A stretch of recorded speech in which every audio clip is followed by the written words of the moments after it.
I just want to make sure everyone saw this image that we're going to be working with today.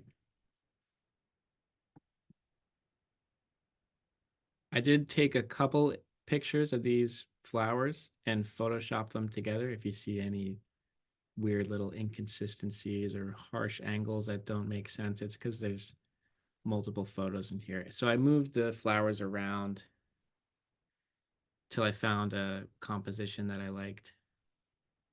Just thinking about all those principles we were talking about over the last couple weeks, especially with that landscape painting that we did, positive and negative space, light and dark shapes, how those all fit together, create contrast, and ultimately just create a visual path for the viewer.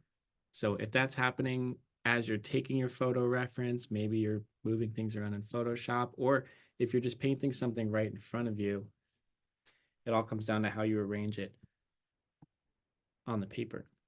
So even going from that photo that I manipulated to be a good composition, I'm still gonna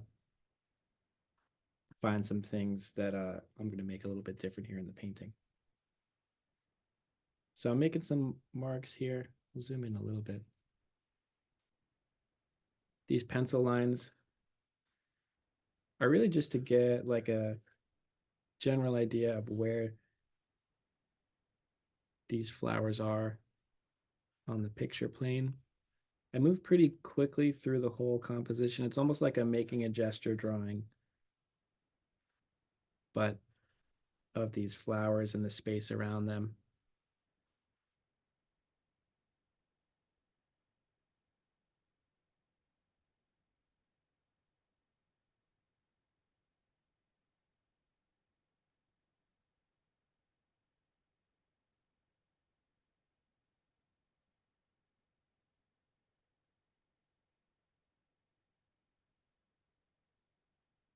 And like we were talking about earlier, we can't really make any kind of pencil mark or brush stroke of an individual piece of an object or a light or a shadow. We can't do that and simultaneously look at the whole picture. We have to flip back and forth. Um, so with each mark that I make, I want to make sure I still back up and look at the whole picture and making a habit out of that. It's tempting to just go in and like choke up on the pencil like this and really start to draw all these little tiny features, but I'm standing as far back as I can really. I'm not, I mean, I could stand further back, but you know, keep zooming out. I try and draw and paint at like sort of an arm's length away. Watercolor is a little bit different because we have to paint on a flat surface, but if I'm painting or drawing at an easel, I'm backing up all the time. So even here at this, my desk here that I paint at for watercolor, it's pretty high up. It's sort of like a standing desk. I like being on my feet so I can keep moving around and backing up. So if you are sitting in a chair, that's totally fine. Just make sure you're able to see the whole picture, see the big picture, see all these lines and shapes as one larger unit or part of a greater whole.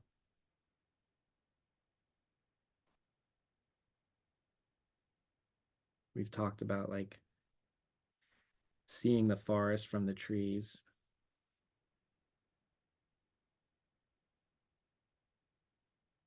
That's really what we're going to be doing today. Other than painting the flowers themselves, like painting all those leaves, I kind of see them just as larger, just a larger leaf pattern. These big chunks of dark green that have warms and cools and lights and darks all within there, and how that too can like serve the composition and kind of direct our eye around to look at these different flowers. So that's, I'm thinking about all those things when I'm doing this drawing, trying to lay out the shapes in an interesting and dynamic way based on what the photo has to offer. But again, I'm trying to take what's useful from the photo and leave out the rest.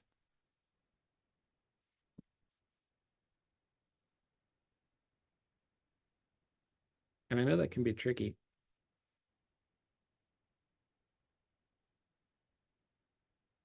So it's also good to have some kind of a goal in mind too. Like what is this picture really going to be about? Am I going to show every single leaf and every single flower petal crystal clear? Probably not. We don't really have enough time to do that. And even if I did, I don't think that would be that interesting, and a camera can do that better. So what we can do is just form kind of like a hierarchy of what we want to see, what we want to look at. Remember, it's a record of not just what we see, but how we see it. I really like the light kind of glowing through the whole flower.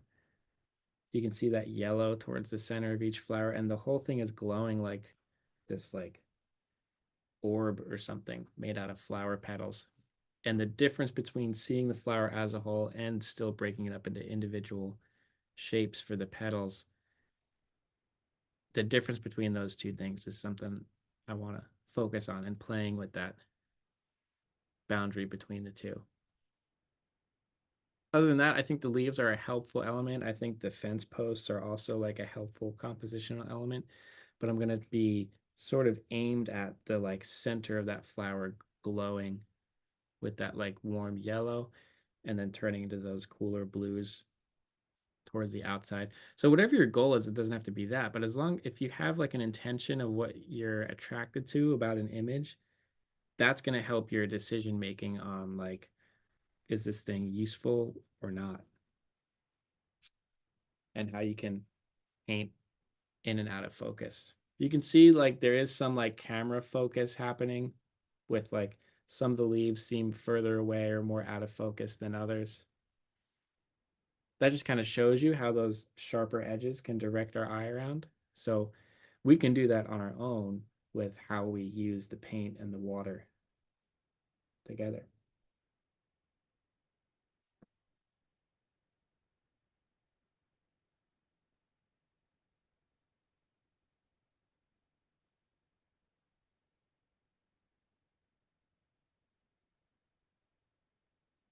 I'm gonna take the kneaded eraser and erase a lot of these pencil lines.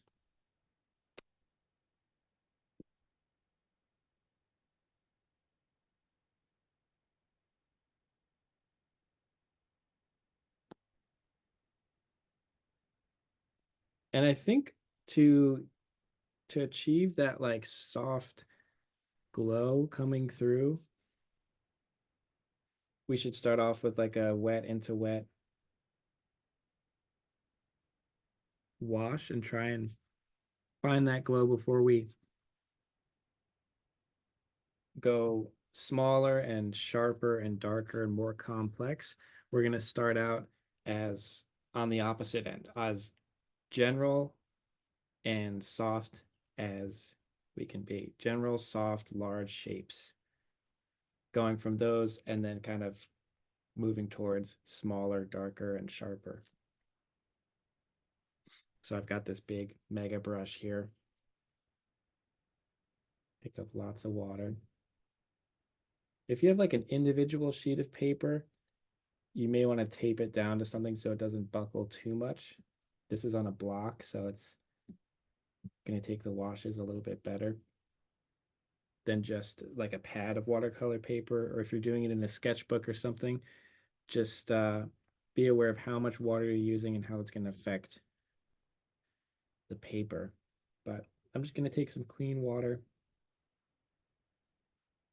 Again, be aware of your pencil lines. We don't want to drag too much graphite around with the water. I'm not going to wet the whole piece of paper, but I'm going to go like kind of out of bounds where the flowers are. You can see from the awful glare on my camera here, right where the water's going. I might have to switch my lights.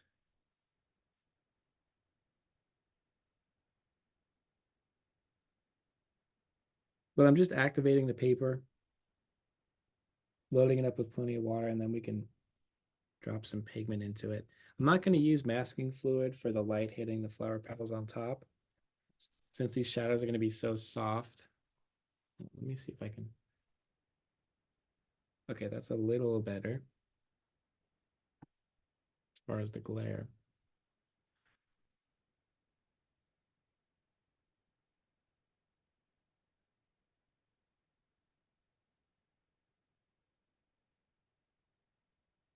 This light bulb's a lot cooler, so it's changing how I'm even seeing my palette here.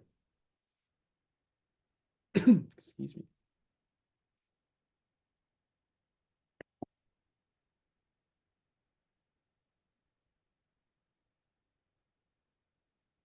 So I want to do some like really subtle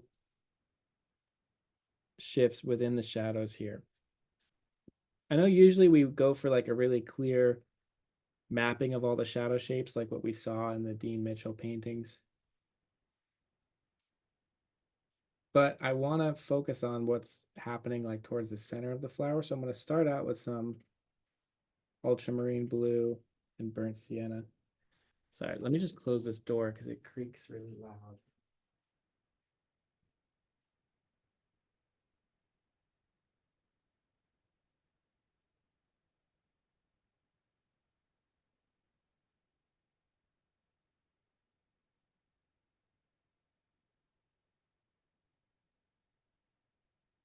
But just for like a soft neutral gray, I'm going to mix burnt sienna with ultramarine blue. And when I make a gray with blue and brown like this, the amount of each that I put in is what controls the temperature. If I put an even amount of both, I can get a nice even dark gray, almost like black. But if I lean this a little bit more towards blue, it'll be a little bit cooler. So some of those shadows on the shadow side of the flowers, some of them are warmer and some of them are cooler. I'm going to start off with the cooler ones, using lots of water here, and I'm just going to drop some of this pigment in. I'm going to keep everything really soft. I can always sharpen things up more later.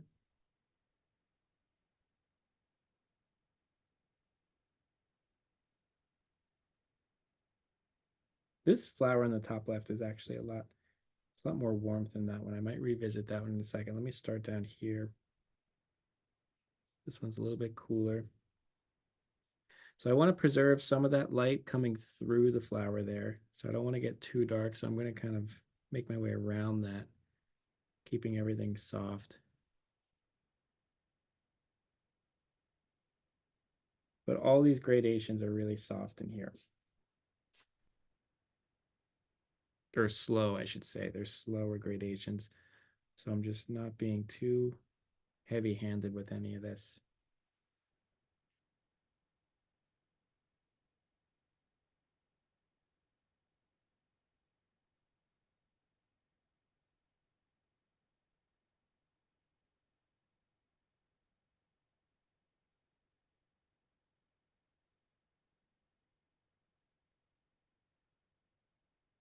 That's burnt sienna and ultramarine blue, did you say mixed?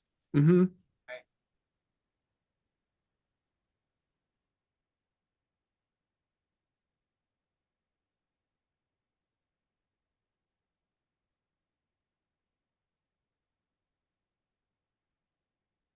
And they kind of just they look like clouds or something, just like these gray blobs.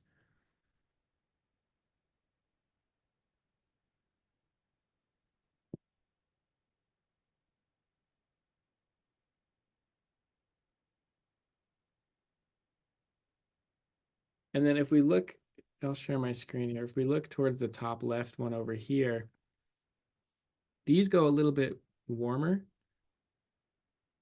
And then obviously towards the center, they get really yellow. So starting off with that warmer one, I'm going to use some cad yellow and cad red.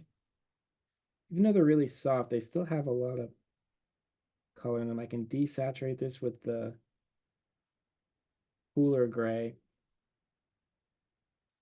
from earlier, but instead of, I feel like the burnt sienna is just a little bit dull. We could use that too, but I just want to try out the cad yellow and the cad red. It basically makes orange, but just want to drop in some of these warmer temperatures. So I'm seeing it down here towards the bottom of this middle flower. Definitely on the lower side of the top left flower here. The middle top one is pretty cool, but then the one down here in the bottom right, that's like newer. Not quite as open yet. That one too looks a lot warmer. So more warm grays in that one.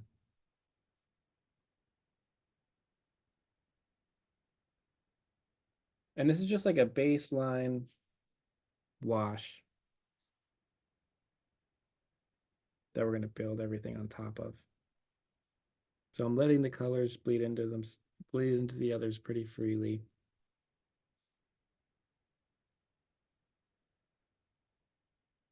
And I'm trying to think about each flower as like a whole unit, like almost like a sphere in a way.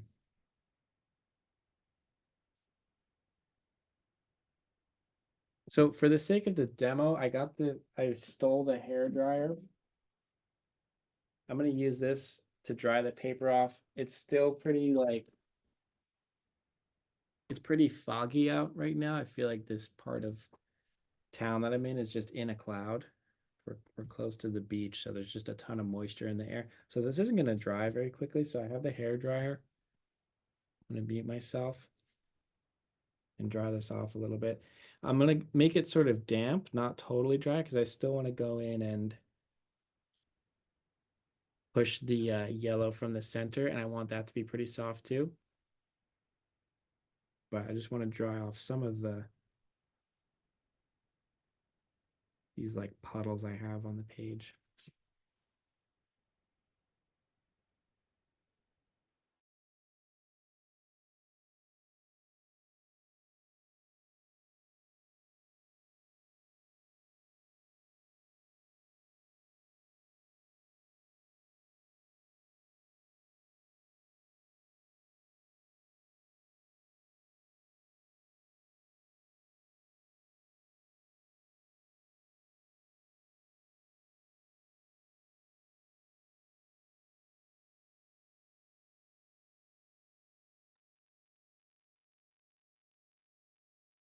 And now it's dry. That was like time traveling. Very helpful tool. I'm gonna clean. So I've already cleaned out this section of my palette twice now. All of these temperature shifts and value shifts, they're all so subtle that we want to be really careful. We don't let the colors kind of pollute each other.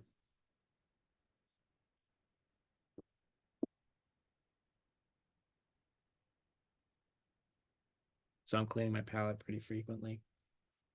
And I'm cleaning my brushes a lot too. I'm gonna get a smaller brush and some, I want to say cad yellow and some water, and I'm looking towards the center of these flowers. Being just a little bit more thoughtful about what they look like, like the smaller shapes. One step towards a more complex form. And just to get this glow from the center, it's a little bit more yellow right here. It's like a cool, really bright white yellow. It's a little bit darker than, here, I'll show you what I'm looking at. This yellow here is a little bit darker than the white right here. Darker is a weird word to use to describe this shape right here.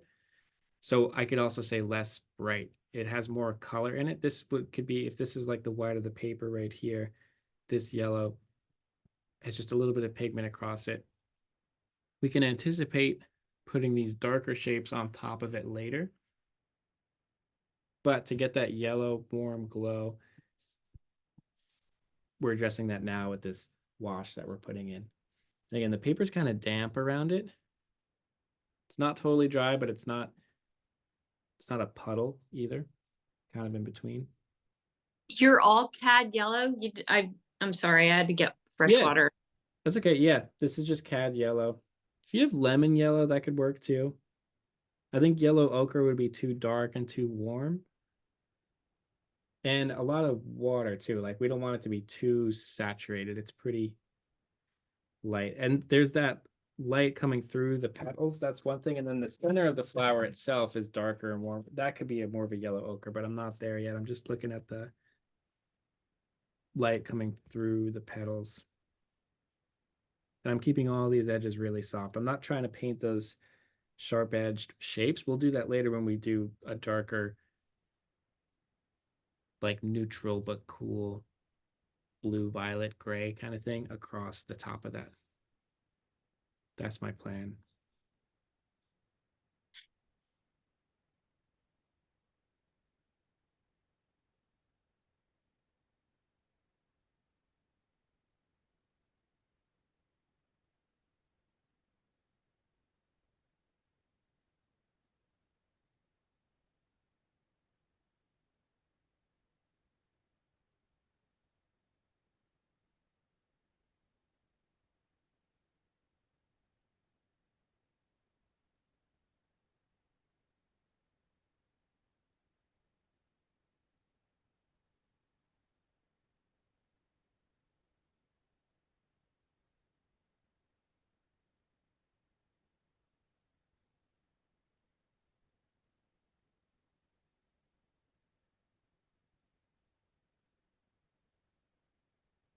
Again, all these shapes are really, really soft right now. I'm just trying to get like the essence of that glow from each flower, thinking of each flower as a whole unit, not trying to paint each individual shape on there. That will come later.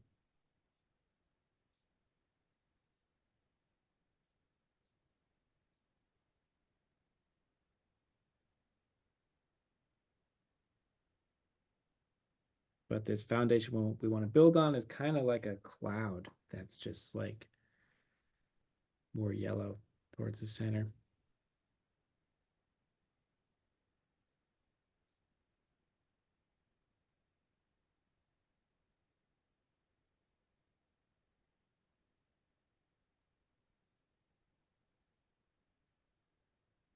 Over here, it mixes with that cool gray from earlier and almost goes just the slightest bit green or greenish. I shouldn't say actually green, but you can see towards the center of this flower and the light coming through the petals here. It's kind of like a green gray. So I'm going to let the pigment mix a little bit more on this side.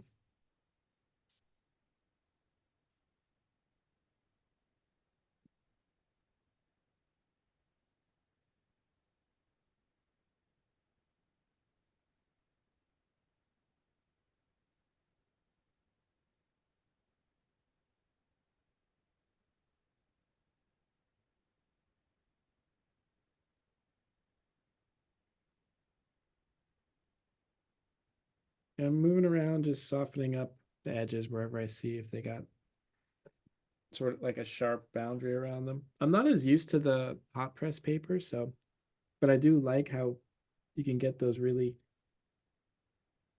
I don't know, it seems parts of it in ways it seems smoother, in other ways it seems like I get harsher lines.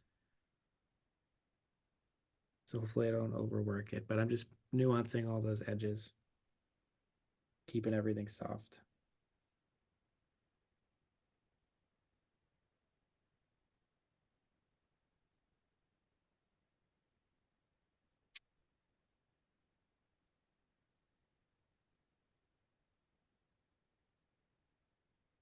So as the centers of the flowers start to dry, I might go in and look at the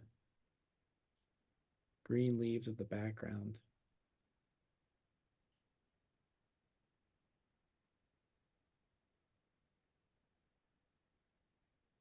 So I have the Hooker's green, Viridian. I'm mostly going to use ultramarine blue and cad yellow, I think.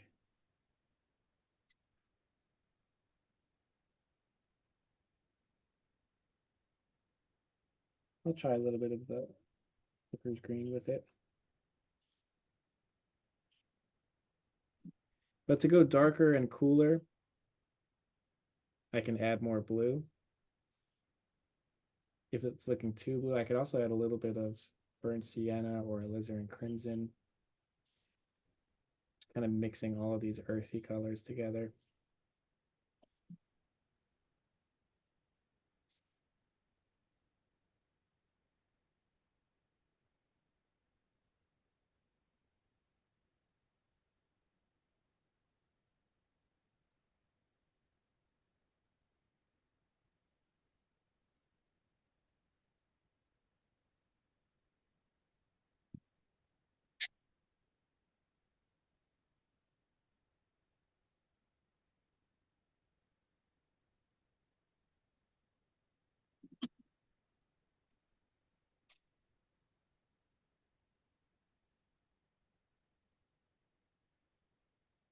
I'm just putting like a really basic wash down, avoiding those fence posts, but just a wash to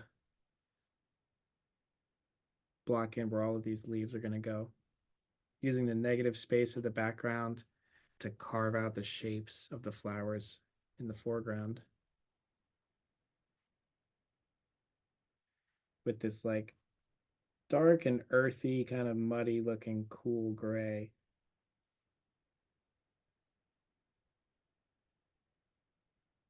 That started out as something similar to green, but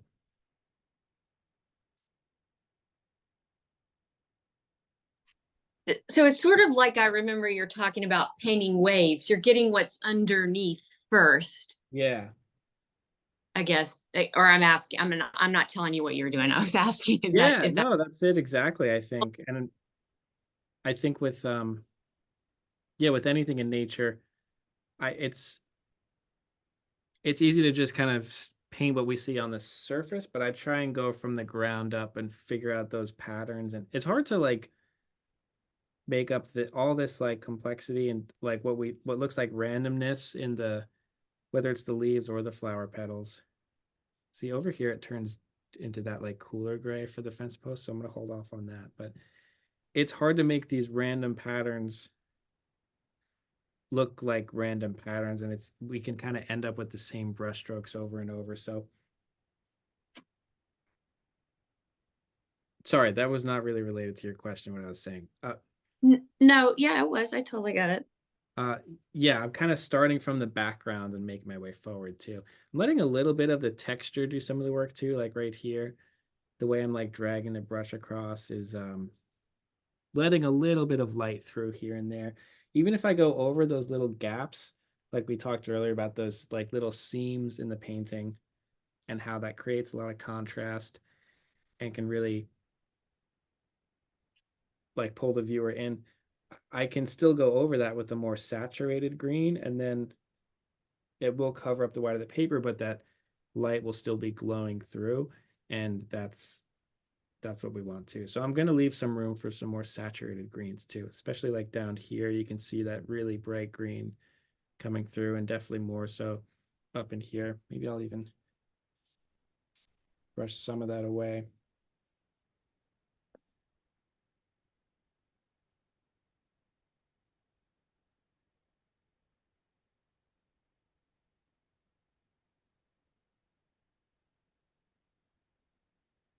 Somehow my flower down here ended up right along this edge, so I'm going to use the background to move it up. That was kind of a tangent down there.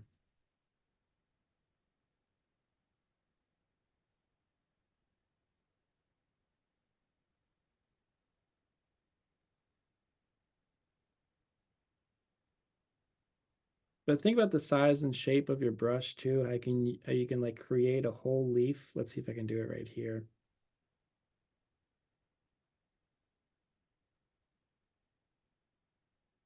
Try and create a whole leaf with using the whole tip of the brush. Not that you want like the cookie cutter pattern of one leaf next to another, but think about how you can twist and press and move the brush in different ways to create whole sections of leaves, whole chunks of this like plant, whatever it is, all in one move, rather than like drawing a leaf and then filling it in. Try and make a leaf. Which kind of goes back to that idea of like painting not just what the thing looks like, but what it's doing. Try and find that. It's really, again, it's like an extension of gesture drawing.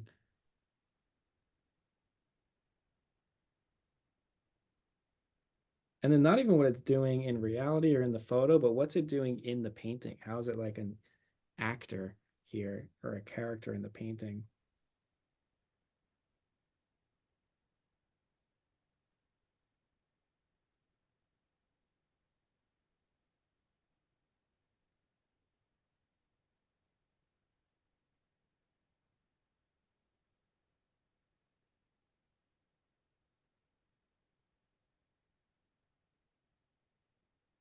Shane, this is a dumb question, but is it supposed to be gray or am I just seeing it more as gray than green?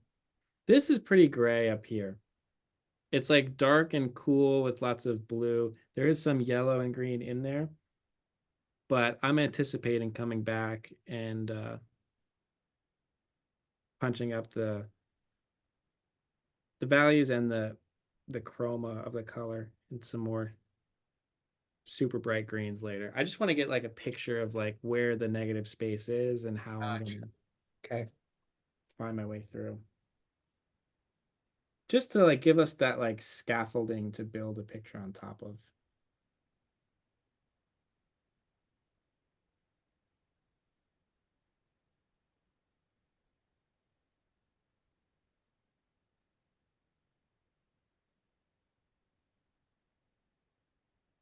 In the picture, are those like white vertical?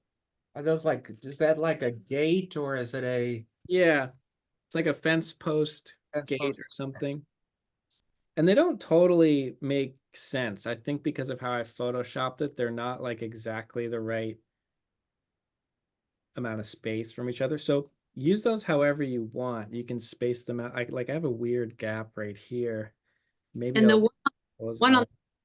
a lot it isn't the same width as the one on the right was freaking me out. Yeah, that's because of my Photoshop laziness, but It's it's all good. I think it's good in a way because it makes us really think about like where, does it even have to be even? Like what serves the picture best? I don't really know. That kind of forces us to consider it as an element for us to like bend and stretch and squash in whatever direction serves our picture instead of just copying a perfectly composed photo. Our composition skills are always being challenged. The more you use them, the better they'll get, the sharper they will get.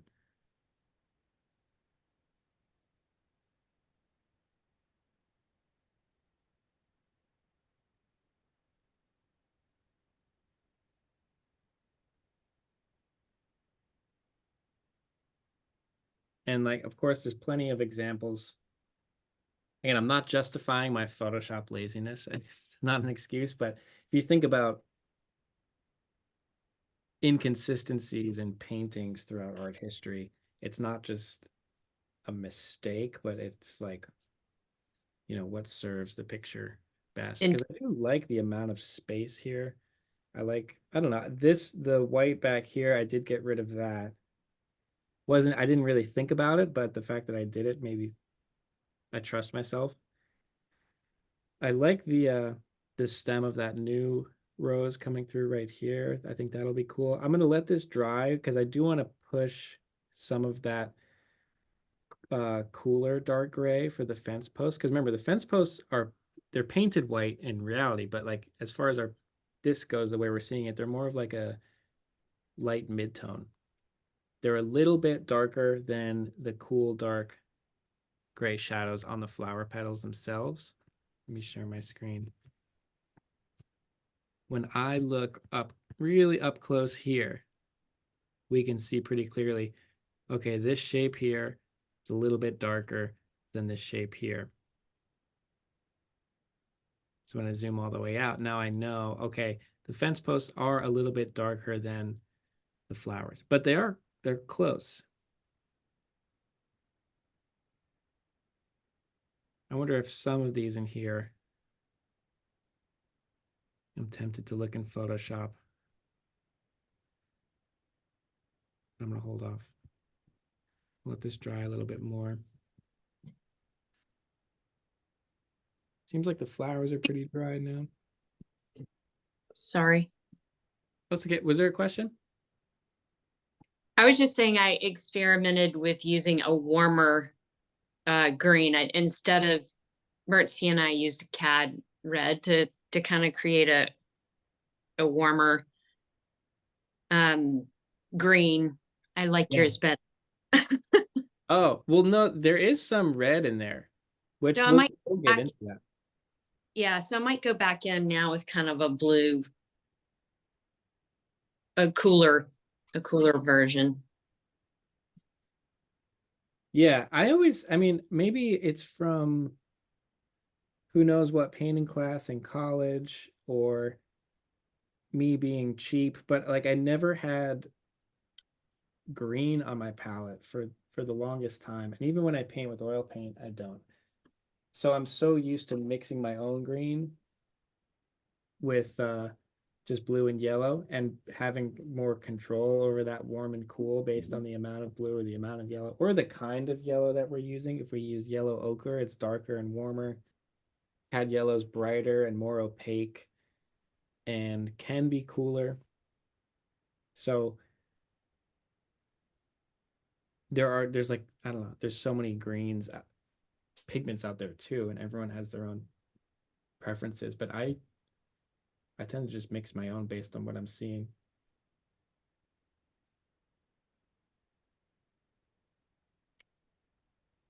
Well, I'm kind of now going in with that bluer into some of that wet reddish toned, warmer toned, and it's doing a cool wet on wet thing.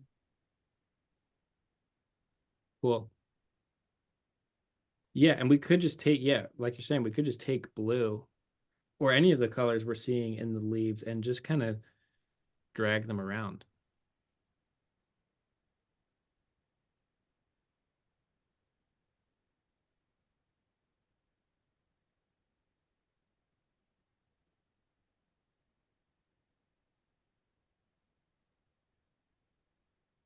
So I'm looking at the center of this flower. I'm trying to like decide how to go about this. That yellow towards the center. So I've got some cad yellow, some yellow ochre.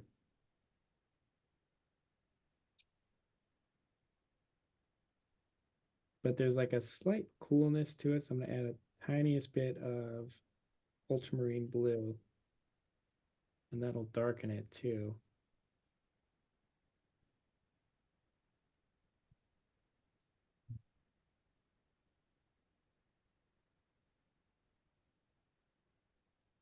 But I'm going to start from the center of this flower and just kind of make my way out.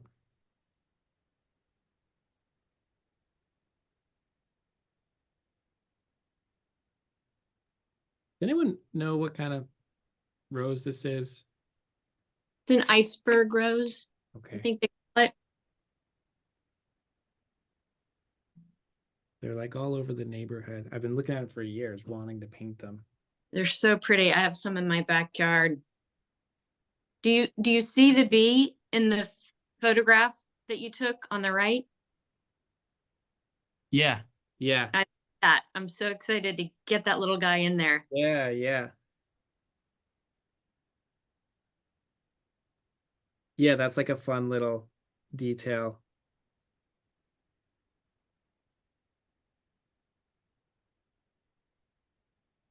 So I'm starting from the center here with this yellow, and I'm going to let this bleed out into these cooler grays that I want to mix next. So I'm, just as before, I'm grabbing some ultramarine blue, some burnt sienna. Some of them seem like they've got the slightest little tinge of like violet in there. I'm going to grab a tiny amount of the magenta. Let me zoom out so you can see my palette. I know my palette's kind of dark. My lights are, I'm trying to set up my lights so there's less glare on the paper, but it's this like similar cooler gray from earlier. Hopefully it's not too much darker than this yellow. Because when I look at the yellow in the center and then the grays out here, they're of a similar value, just a different temperature. And I'm going to pull this straight down like that. And you can see they're starting to bleed into each other there, which is what I want. Because there's not like a clear boundary from like the center of the flower out to the petals. There's a lot of little dots and like texture in there. We can worry about that later. But this cool gray mixing in with that saturated yellow in the center gives everything this like greenish tints without being full on green. And Shane, that's yellow ochre that you use for the center?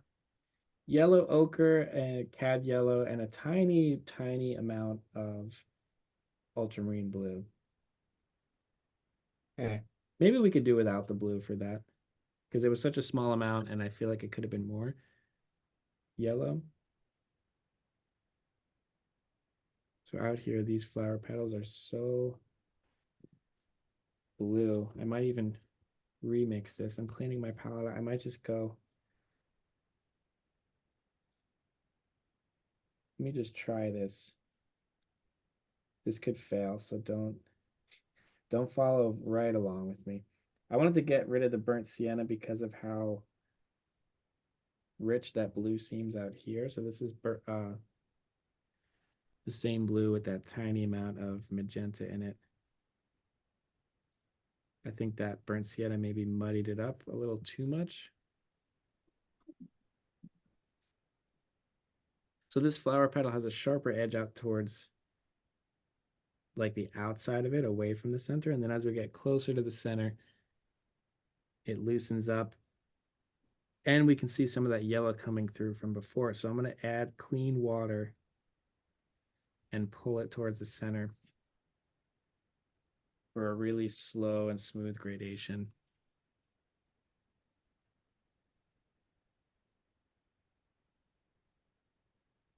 And then I just rinse and repeat.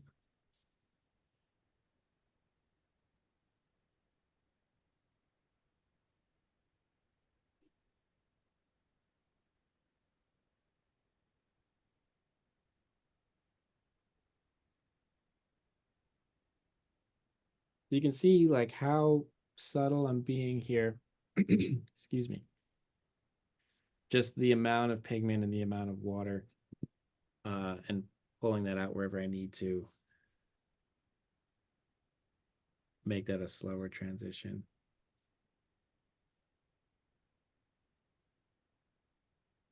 But it really doesn't take much here.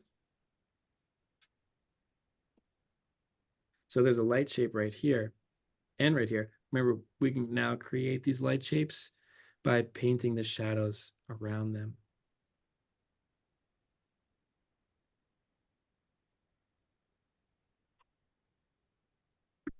Sorry, I'm losing my voice a little bit.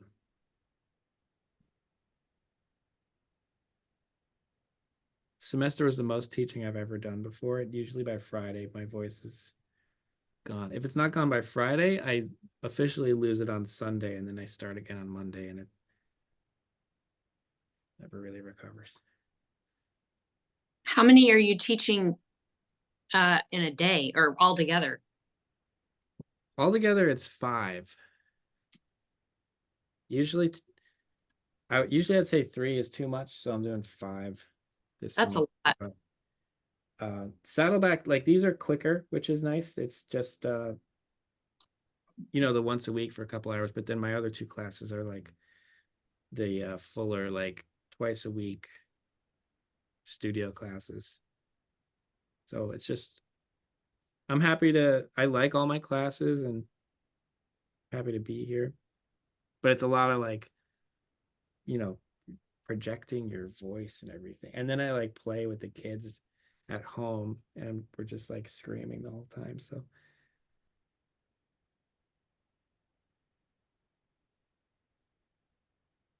I remember my friends who were like in bands in college and stuff. Yeah. A close friend who would they'd be on tour for months at a time, and he Uh, never had his voice because Yeah. they were playing and singing every night. And I know. Do you notice like there's a lot of pollens in the air? I mean, I'm losing my voice because of hay fever. I think it's a lot of postnasal drip. I'm not sure. it could be that too. Yeah, just waking up with a lot of By the way, do you have time just to paint for fun with all of that? kind of.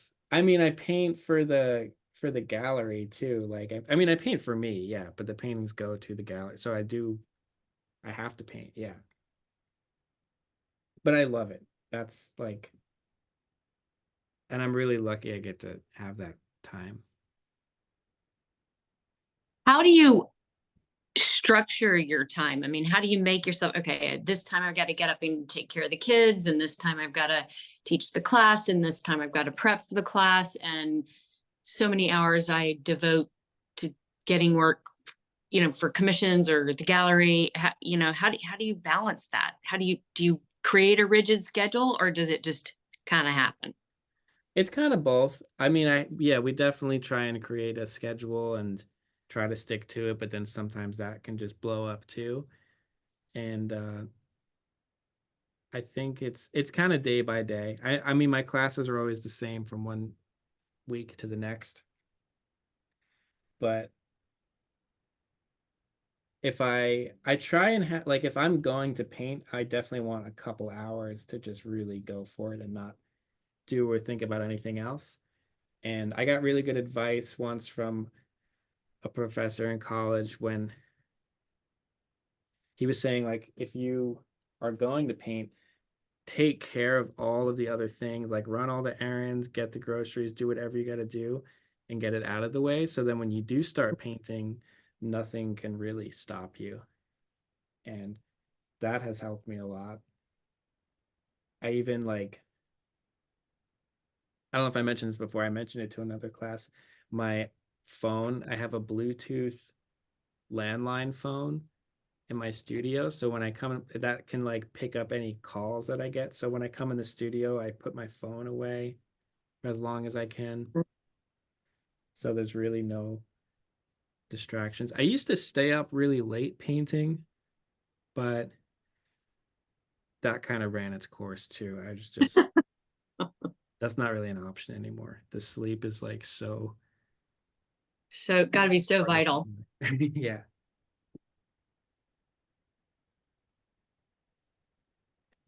But yeah, it's a mix of all those things, and we couldn't do it without help from friends and neighbors, just kind of picking someone up from school or neighbors watching the kids occasionally, and it's crazy. Your mother-in-law took care of your oldest while you were in France. Does that mean she lives close by? Do you have that luxury? No, she's in Long Island, New York. That's hard for her. Yeah, And you guys.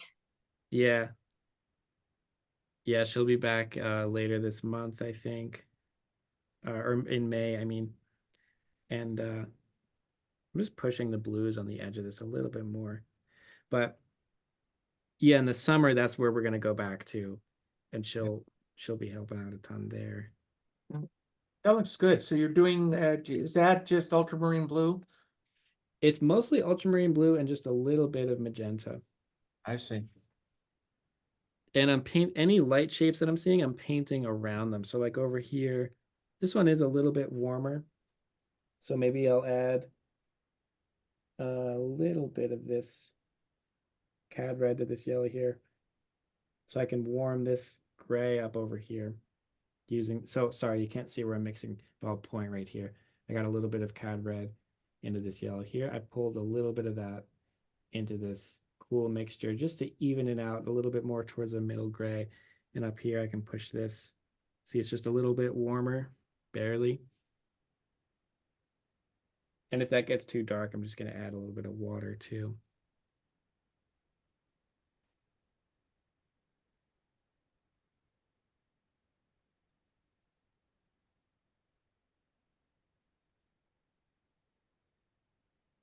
one of the best books I ever read about like time management for artists is called The War of Art. Has anyone ever gotten into that? No. I really recommend that. It's a tiny little book, really easy to read. It's written by a writer. Hmm. And he talks about what's worked for him, and that helped me a ton. I also like, have you ever read Bird by Bird? No. So Bird by Bird is by Anne Lamott, also a writer. And it's great about, just kind of setting up a practice, whatever it is, writing, painting, and kind of committing to it despite feeling discouraged. And it's a great book. I cannot recommend it. Very irreverent, super funny. Um, and the title comes from her brother being a little boy procrastinating on a term paper on birds, and her father sitting down, the day before it's due with the son and saying, okay, we can do this, we're just going to take it bird by bird. That's awesome. That's cool. Yeah. There was one, let me find this. I don't know if I still have it.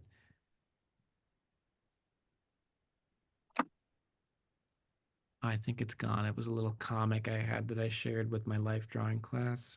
Let me see.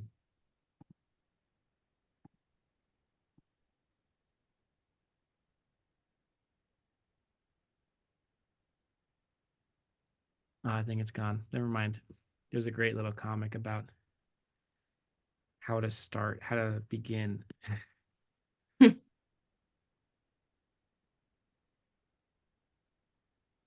But yeah, the world is no one another thing that someone told me that was really helpful is that no one is gonna like give you painting time. It's something that has to be protected and like maintained. So that helped me too. I'm always trying to. I couldn't do it like without my wife. She's really great with just understanding. Like if I have to go into the studio for 4 hours, like the effort, it's like a group effort from everyone, and it might go really poorly. Like it might be a just like a dumpster fire of a studio session, and that's okay. That's part of the process. So right here, I'm taking that same cool gray and I'm starting to pass like right over that yellow we put down earlier.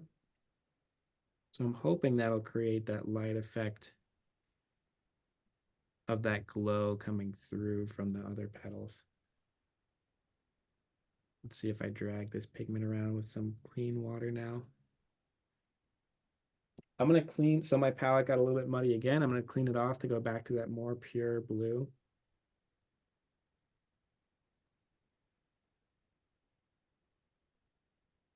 I think you're really demonstrating how complex what looks like a simple drawing or simple picture can be. It really is not an easy thing to draw, to paint. Yeah, and I think I'm like drawn to those things too, which I'm learning. My oil painting class is more of a beginner class, and we did this same image on Wednesday, and I realized how hard it was, and I feel like I keep putting them through that, like whether it's a Sargent master copy or a painting a coffee mug or something. I keep thinking like, oh, this is nice and simple. It looks fun to paint, and that we're realizing it's like this is really, really difficult. Yeah. And I think that's happening here too. I thought it would be a little bit simpler, but I do like it for watercolor. I feel like we're up for the challenge in here in this class. And I think the relationships are simple. It's just the forms are complex. Like just the act of putting the paint down in the right way just takes a lot of focus. But as long as we like understand what we're doing and why, we can do it. We just got to take our time. It's not as like fast and loose as some other paintings might be, but I'm just going Just going bird by bird, one flower petal at a time.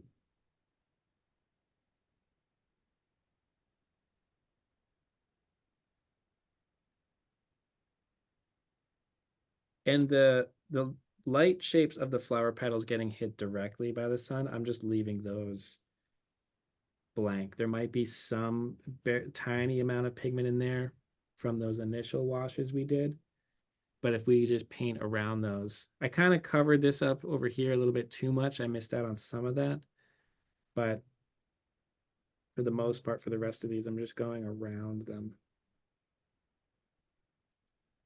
with this softer, darker bluish color.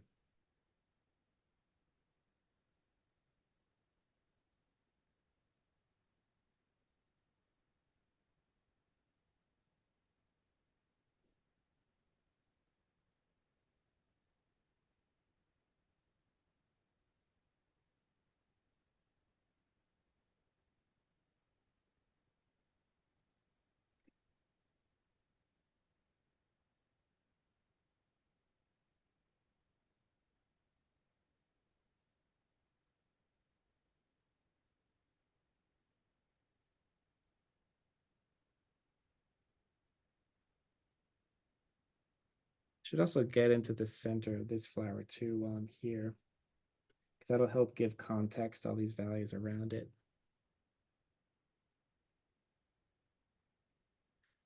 Probably go even darker. Still, I might just leave these for now, but we could always push them later with maybe a stronger yellow ochre. I like the center of these flowers because there's not like a clear boundary of really where they begin and end. All those little things in there kind of add some noise. I'm not going to paint each individual one now, but I'm just going to soften the edge a little bit.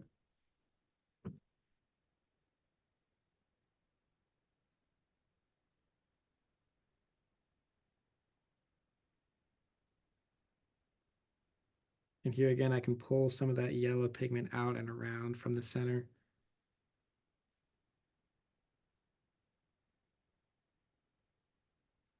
It's not totally dried, it's just kind of damp.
It's hard. We could really spend a whole class session on 2 or 3 flower petals just on their own.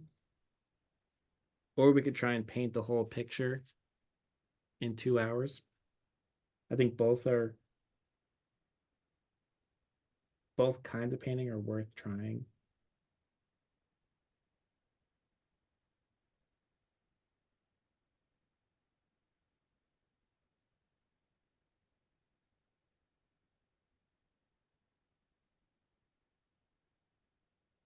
If it ever gets confusing and you get kind of lost within the flower petal shapes, just remember to ask yourself, like, stop, just think about what the light is doing. What's hitting what in what way? What's lighter or darker? What's warmer or cooler? And then how can you achieve that with the paint on your palette?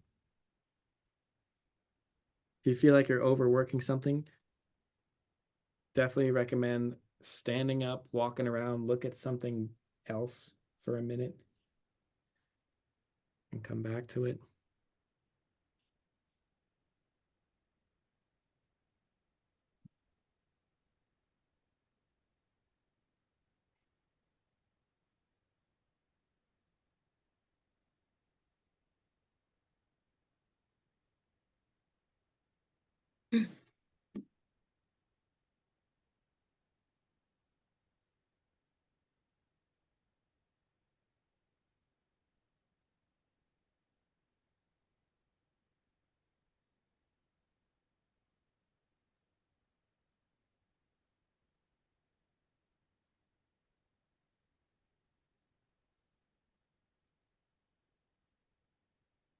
I was having a conversation the other day with a friend from college. She's a painter too, and she was here and we were talking about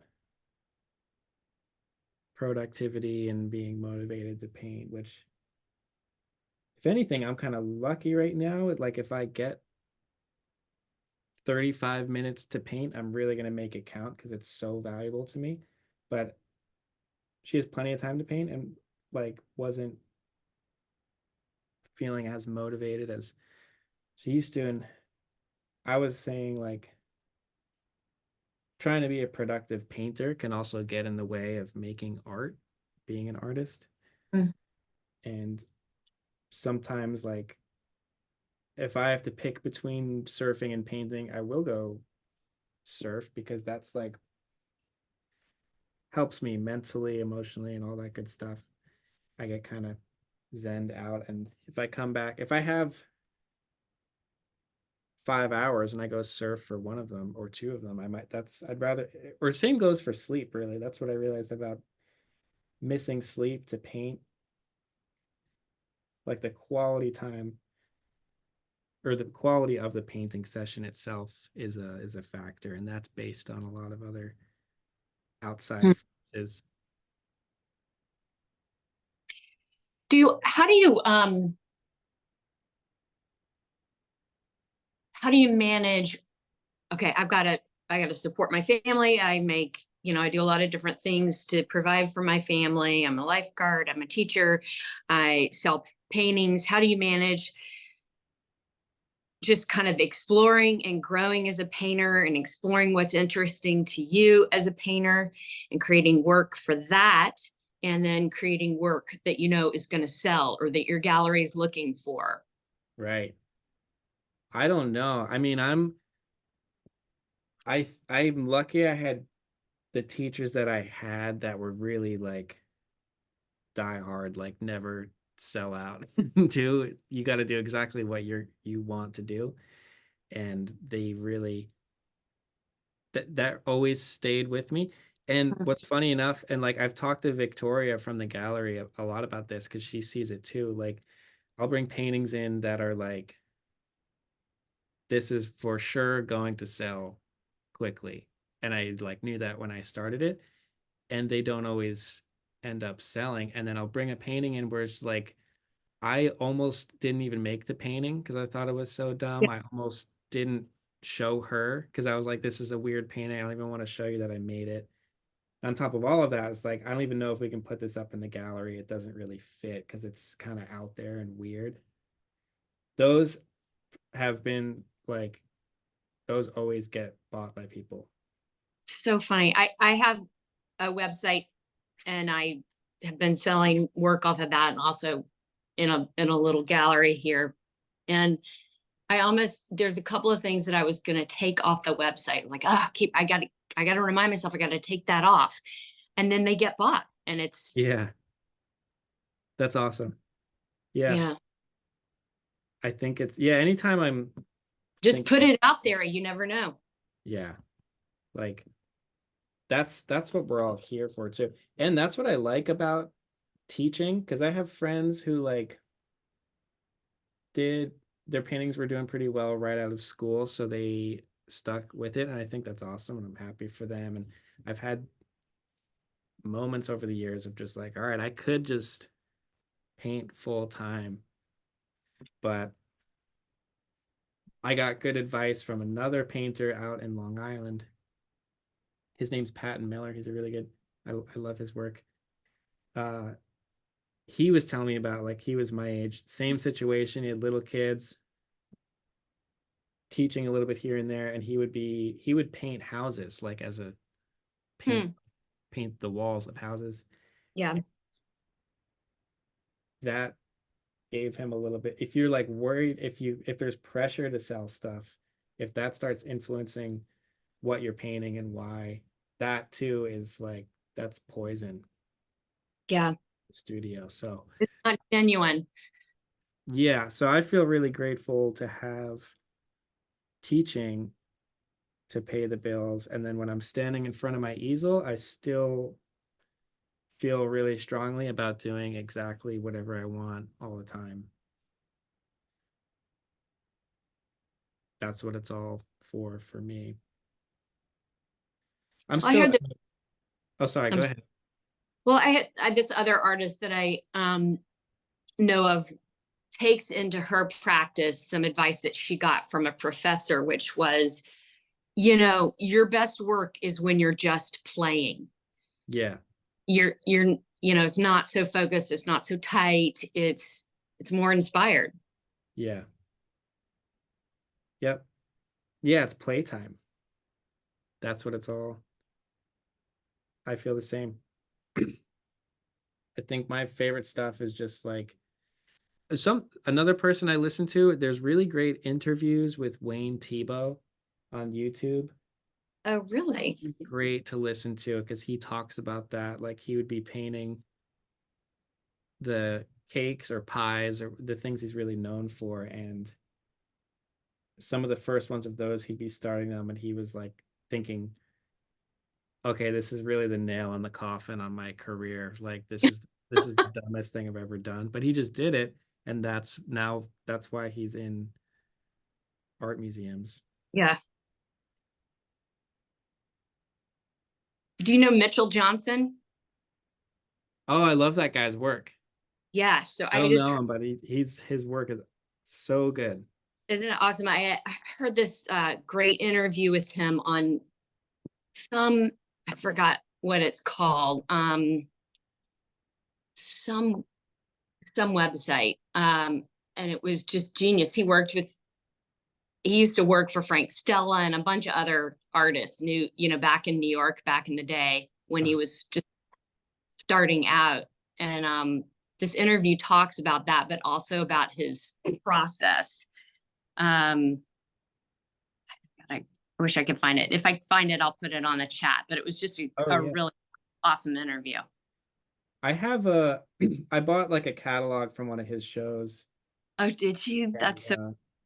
I think it has an interview in there that I started reading and then didn't finish it. But his work is he's got a huge influence on me. Well, and he posts all the time on Instagram reels of him painting, as he's painting. And he's so generous in sharing his process. Yeah, and those videos are wild of just like painting over a whole section with just giant house painting brush and just really just wrecking his painting. Exactly. Or Looks just like a really nice block of color over a completely awesome painting. Yeah. And Hey, Shane, thanks so much. I'll see you next week. I've got Okay. You gotta head out. Thanks, Larry. Thank you. Let me know if you have any questions. Okay, thanks. Real quick, I'll try and pull up one of those videos of Mitchell Johnson.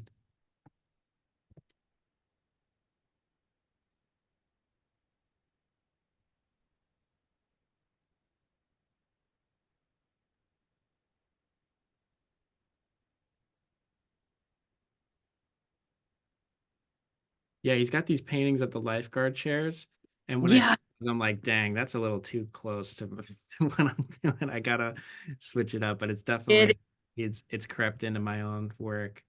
Let's see if I can find the video. I love the beach chairs too.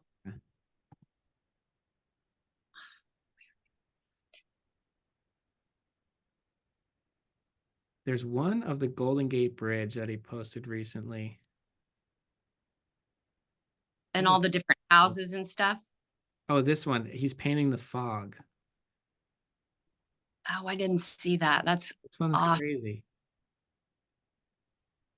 Okay, the podcast is called, or the site is called I Like Your Work. Okay. It's called I Like Your Work podcast.com. And it's got a great Mitchell Johnson interview in there. Okay. I like your work.com. I like this oh, it started over. There's this one little spot, right? I'll show you when he gets to it. It's right over here. Like he paints right through the bridge. Yeah. But then there's this edge of the hill that he leaves, and he paints over this, but then leaves that there. That to me is like so cool and Yeah. crazy. He just works with so much confidence and abandon. I mean, he just Yeah. goes for it. Yeah. All right, I gotta dash too. I've got a call, but thank you so much, Shane. I Yeah. really appreciate Thanks for being here. it. It was awesome. Thanks for sharing the podcast. Certainly. Take See you care. next week. Bye. Alrighty. I'm going to zoom in here a little bit closer. So I'm just kind of taking the same level of like subtle complexity and just trying to transfer it to each flower. Now, this one here is a lot warmer. So I took some of that cad yellow and a little bit of cad red and mixed it in for some of those here. So where these are darker and a little bit cooler, that one in the top left is a little bit warmer, but of a similar value. That can be a tricky shift to accomplish, so be really conscious of that on your palette. This white ceramic palette, like the way if I spread the paint over it with a certain amount of water, the way the light shines through that's how I'm judging values too. So let me zoom back out. If you look at my palette right now, because it's hard to know exactly what it's going to look like when you go on the page, but that's what I'm paying attention to here on the palette. I try and spread the paint out so I can really see into it, not just the color, the chroma or the temperature, but the value, the amount of light and dark. And that's how I can get to those really similar values but different temperatures. So I hope that makes sense. One thing I forgot to do that I mentioned earlier is darkening those fence posts. I want to do that now before I get lost even further in those flower petals. So we looked at it closely and we saw those fence posts are a little bit darker than the flower petals. So I'm going to take the same cool dark with a little bit more pigment. And just by having a little bit more pigment, that on its own will create the difference in value that I'm looking for.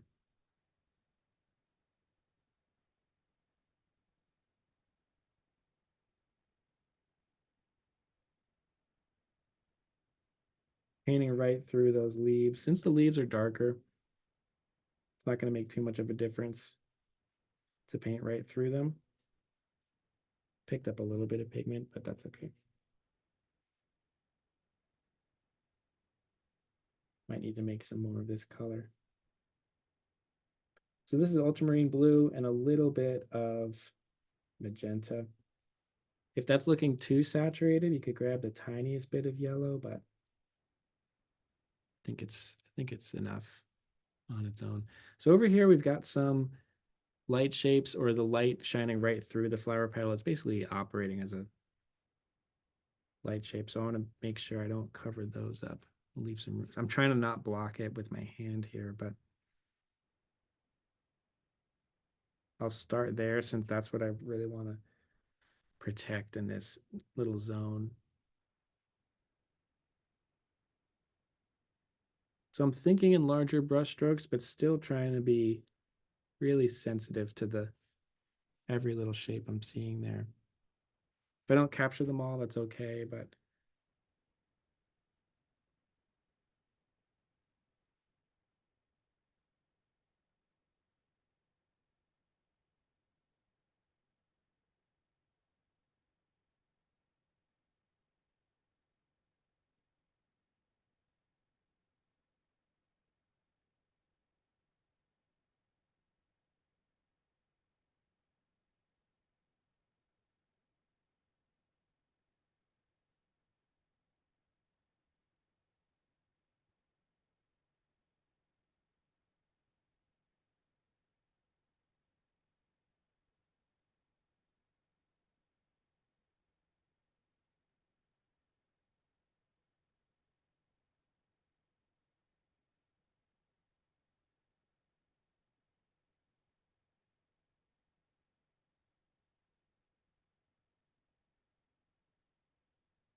looks a little patchy, and I want this shape to be like a support for the flowers, so I want to try and even out. I think I just made it worse. I want to even out the shape to be pretty quiet and in the background.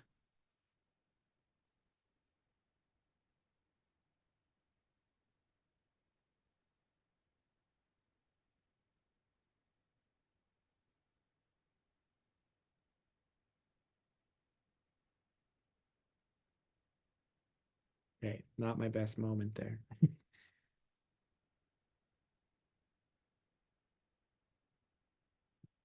I'm thinking maybe these shadows got a little bit dark.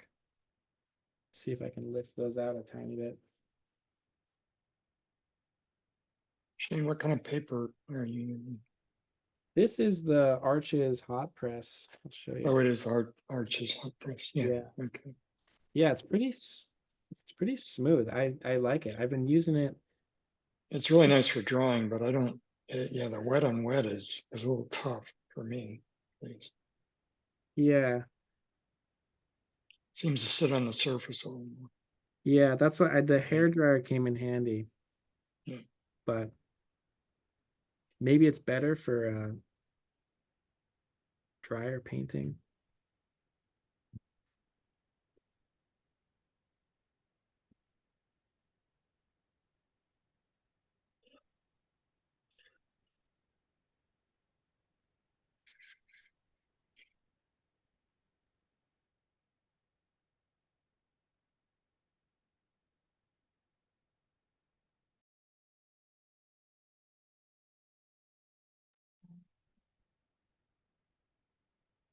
I have to hold a baby for 1 second. I'll be right back.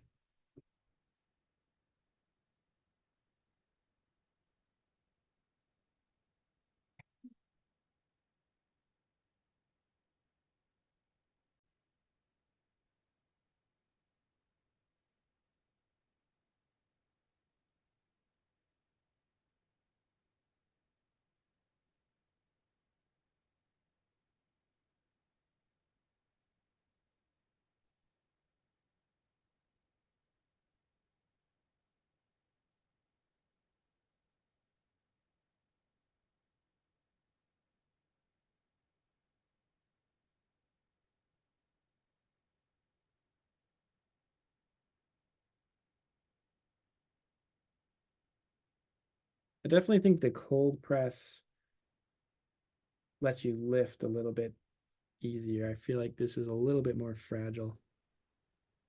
Right. It doesn't soak in as much or stain as easily. Yeah.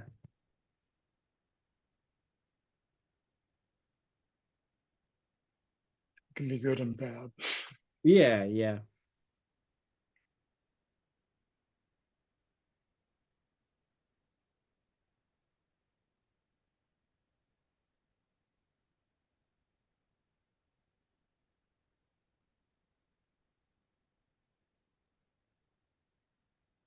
And trying to find papers that are more white because all the Arches and most of the brands of paper, they start out cream, which seems to take like 1/10 of your dynamic range and just it's not there. Yeah. And some of them are much brighter. I found one paper that it's kind of an off brand, but I don't like the way it takes the paint so much. Is that the one that you posted at the portrait? Uh, no, that's a German paper, and it's a little bit smoother than Arches, so I like it for drawing. But I Okay. don't know that it stains it or it doesn't work with watercolor as well. I'm kind of on the fence about it. It's called what is it, Han Mule or something like that. Yeah. Yeah, you can find it on Amazon, but I guess Arches is the French paper. There's another one, the English paper, but it's supposedly super thick and kind of it absorbs immediately. It's a more absorbent paper. Okay. I haven't tried that.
I might mix some raw umber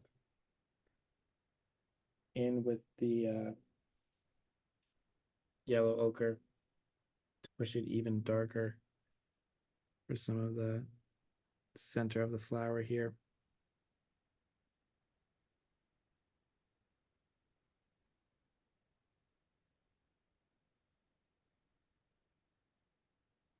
It's like a good choice. I think, yeah, I think it got a little too, the valley got a little too compressed, but, and then I do want to add some water here.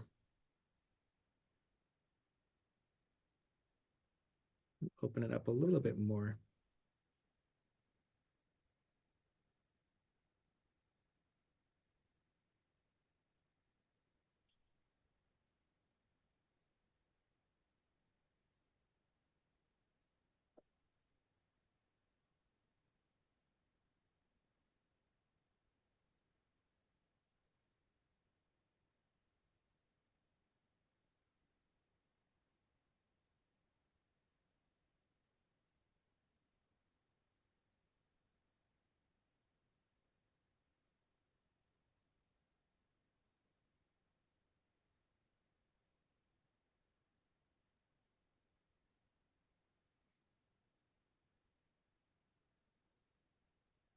That like warmth in the center just kind of like reaches out.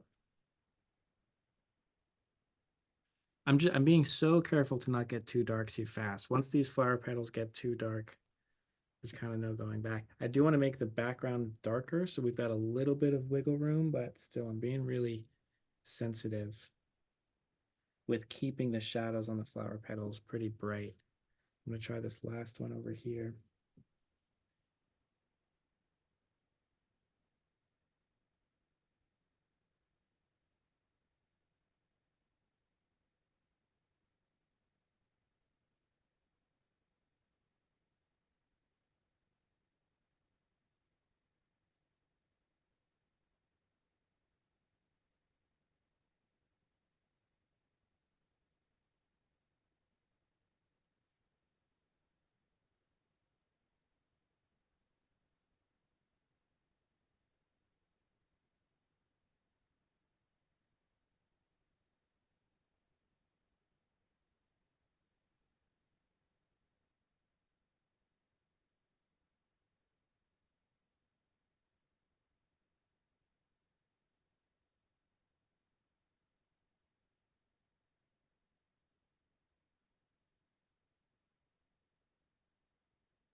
Probably throwing a little bit of salt in there for the center of the flower would definitely give it some lively texture. Not too worried about the little, uh, those tiny little shapes, whatever they are, towards the center. I'm kind of focused on that overall glow coming out from the center and being really subtle with that.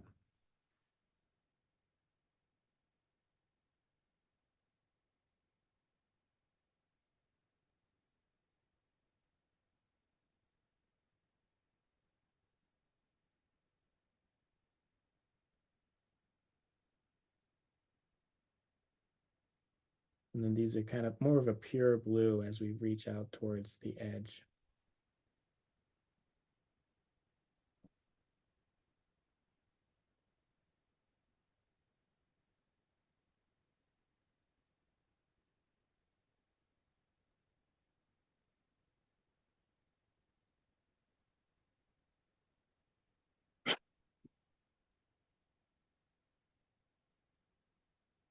But every little move I'm making, it's kind of like 2 steps forward, 1 step back. I try something and then I'll take the paper towel out and remove most of whatever I just did.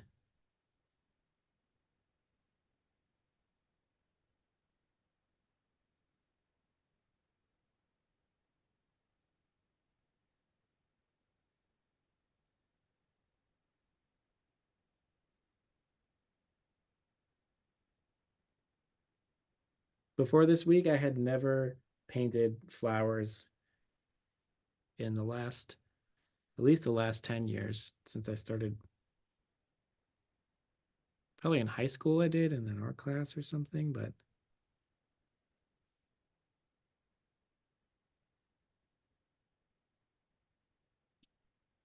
This is an exercise in controlling yeah, I was brush thinking like, and your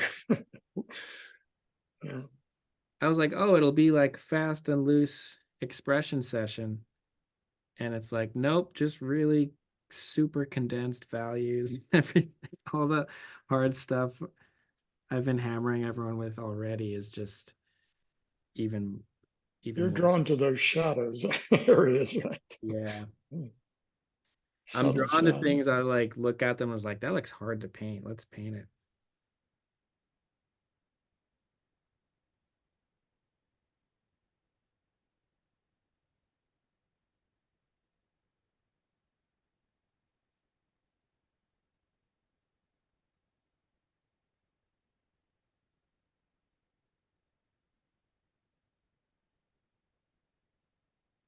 The inside shadows on this bottom right one are sharper and darker and pretty warm. So I'm gonna use that same raw umber and just take my time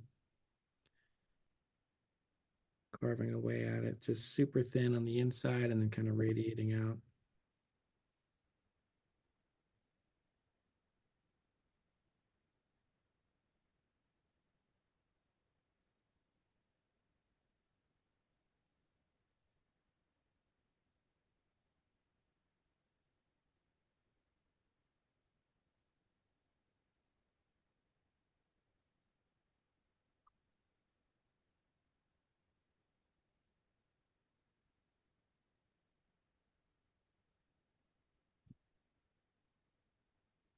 And I added the tiniest amount of magenta here. Not sure if that color is really there, if I'm just imagining it, but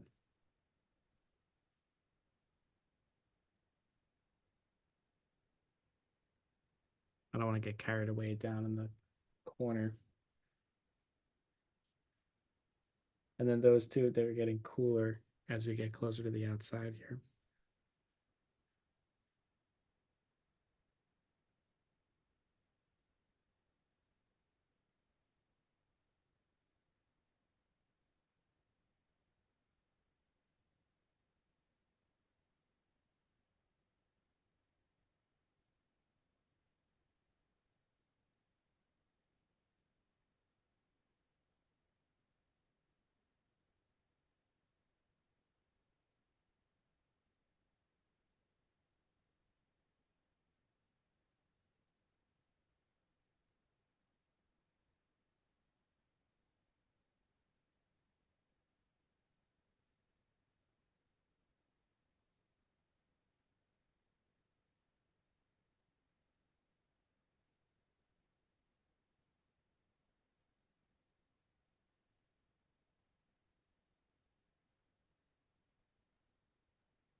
Okay.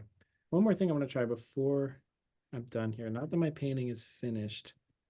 I'd like the flowers to be more developed, but I do want to give the background a little bit more consideration because again, that's gonna really frame the, all these midtones in the flowers.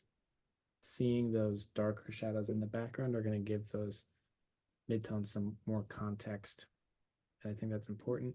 And just kind of carving out that outline of the flowers themselves. Since they're such light shapes with darkness behind them, we can't actively paint their shape without painting what's behind them. So I'm gonna give that a shot.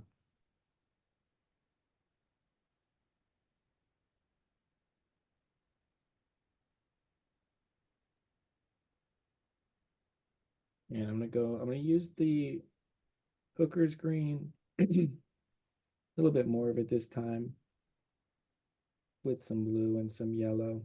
You get a really rich but dark and saturated green for these leaves. And I'm just gonna kind of move around and pick and choose the shapes that help define the flowers. You can go a little bit darker still. Add a little bit of alizarin crimson to desaturate it a tiny bit.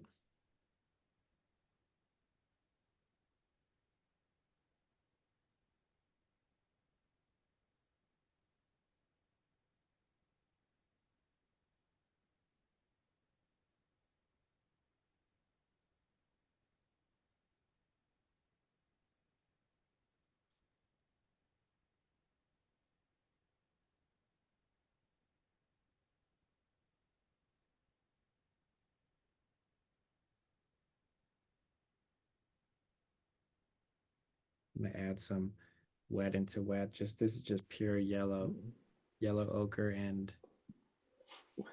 cad yellow here. Thanks, Shane. I gotta go teach a class. Okay, thanks for being here, Ross. I'll see you It was next a week. good demonstration here. Thanks. Yeah, you're welcome. I'll see you Bye later. bye. Bye.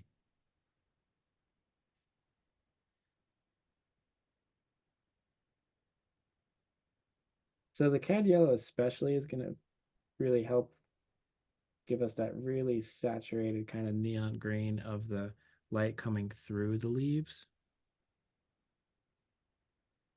So I'm just looking at the photo, thinking about what's useful for the composition. It's brighter and more saturated up here. It's darker and cooler over here. And then again, regardless of what the photo's doing, I want to pay attention to my own painting in front of me.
Even this dark green I'm putting in now has plenty of room to get way darker.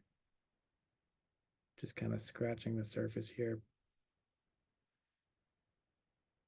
of how dark those can go and how much that value spectrum can get really pretty broad. Let me just, before we're done, I'll push one extra super dark just to see. This is It's ultra. really making a big difference. Yeah. Yeah, it really carves out the shapes of the flowers. It shows us how light and bright those shadows actually are. It's harder to see that when it's just kind of a muddy cloud shape on a white piece of paper, but I'm going to use alizarin crimson, some ultramarine blue, mostly blue, I guess, and really push these.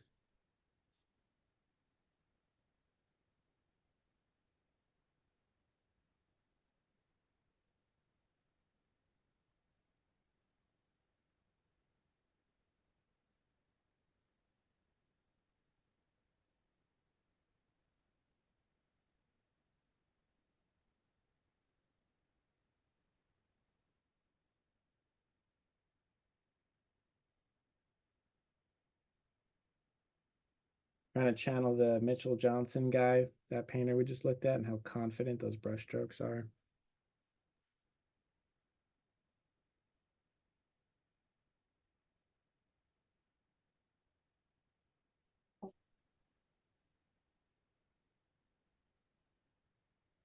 In those early Andrew Wyeth landscapes that are really fast and loose looking. So over here, I kind of botched this whole area right here. So luckily we have these two really dark leaves that I can try to cover my mistake with here.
So have fun with all these leaf shapes. Don't underestimate not just their importance, but like how dynamic and interesting they can be. Even though the flowers are really kind of the star of our show here, these leaves are really interesting and important in helping frame the story of like how we move around this painting. I think I'm having a little too much fun with them, and they're going to start taking over. So if I had another pass on this, I would probably sort of quiet them down a little bit.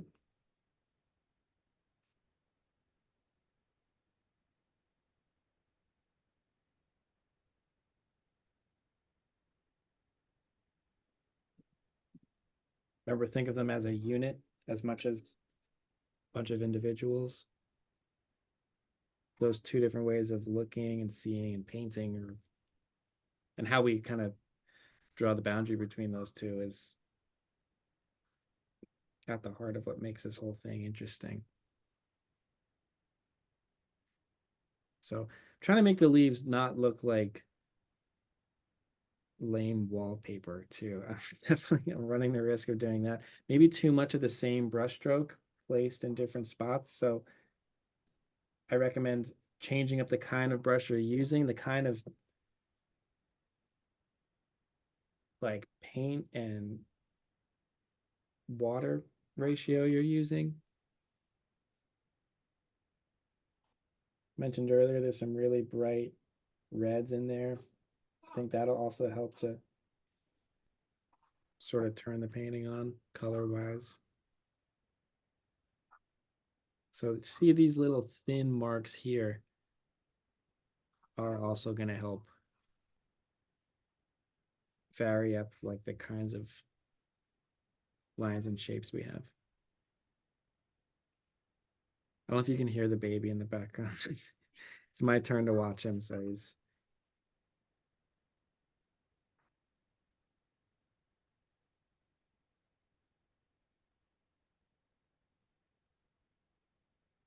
all right.